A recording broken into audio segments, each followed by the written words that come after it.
কল্পনা করুন, আপনি সমুদ্রের এমন এক জায়গায় আছেন যেখানে মানচিত্রের কাঁটা পাগলের মতো ঘুরছে, জাহাজের রাডার অকেজো হয়ে গেছে এবং আকাশটা হঠাৎ করে রক্তবর্ণ ধারণ করেছে। গত 100 বছরে এখানে উধাও হয়েছে হাজার হাজার মানুষ, শত শত জাহাজ আর বিমান। কিন্তু আপনি কি জানেন, আসল রহস্য এই নিখোঁজ হওয়া নয়। আসল রহস্য লুকিয়ে আছে সমুদ্রের তলদেশে থাকা সেই নিষিদ্ধ জিনিসের মধ্যে, যা নিয়ে আজ পর্যন্ত কোনো বড় ইউটিউবার মুখ খোলেনি।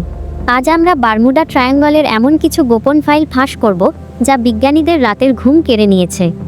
সবাই বলে বারমুডা ট্রায়াঙ্গলে চুম্বকীয় শক্তি বা ভিন গ্রহের প্রাণীরা আছে, কিন্তু নাসার কিছু গোপন রিপোর্ট অন্য কথা বলছে। 1970 সালে পাইলট ব্রুস গার্নন যখন এই এলাকার ওপর দিয়ে উড়ছিলেন, তিনি লক্ষ্য করেন আকাশটা কোনো সাধারণ মেঘ নয়, বরং একটি ইলেকট্রনিক ফগ বা বৈদ্যুতিক কুয়াশায় ঢাকা। তিনি মাত্র কয়েক মিনিটে কয়েকশো মাইল পথ অতিক্রম করে ফেলেছিলেন, যা গাণিতিকভাবে অসম্ভব। এর মানে কি?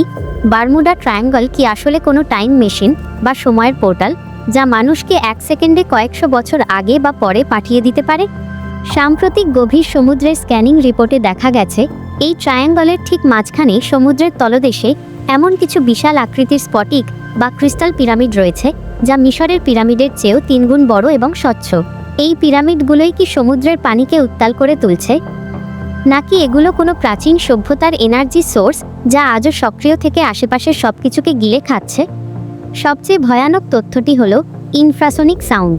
এখানকার সমুদ্রের গভীর থেকে এমন এক ধরনের শব্দ তরঙ্গ সৃষ্টি হয় যা মানুষের কানে শোনা যায় না, কিন্তু তা সরাসরি মানুষের স্নায়ুতন্ত্রে আঘাত করে। এই তরঙ্গ মানুষের মস্তিষ্কে তীব্র ভীতি এবং হ্যালুসিনেশন তৈরি করে, যার কারণে সুস্থ পাইলট বা নাবিকরা কোনো কারণ ছাড়াই আত্মহত্যা করে বা জাহাজ ছেড়ে মাঝ সমুদ্রে ঝাঁপ দেয়।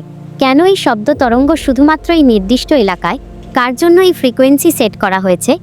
আমাদের ইতিহাসের পাঠ্য বইয়ে যা পড়ানো হয়, বারমুডা ট্রায়াঙ্গল তার চেয়েও অনেক বেশি ভয়ানক। এটি কোনো কাকতালীয় দুর্ঘটনা নয়, এটি হয়তো পৃথিবীর বুকে লুকিয়ে থাকা অন্য কোনো জগতের প্রবেশদ্বার। যদি এই তথ্যগুলো আপনার মেরুদণ্ডে শীতল স্রোত বইয়ে দিয়ে থাকে, তবে ভেবে দেখুন, আমরা যা জানি তা সাগরের এক ফোঁটা পানি মাত্র, আর যা রহস্য হিসেবে লুকিয়ে আছে তা এক বিশাল মহাসাগর।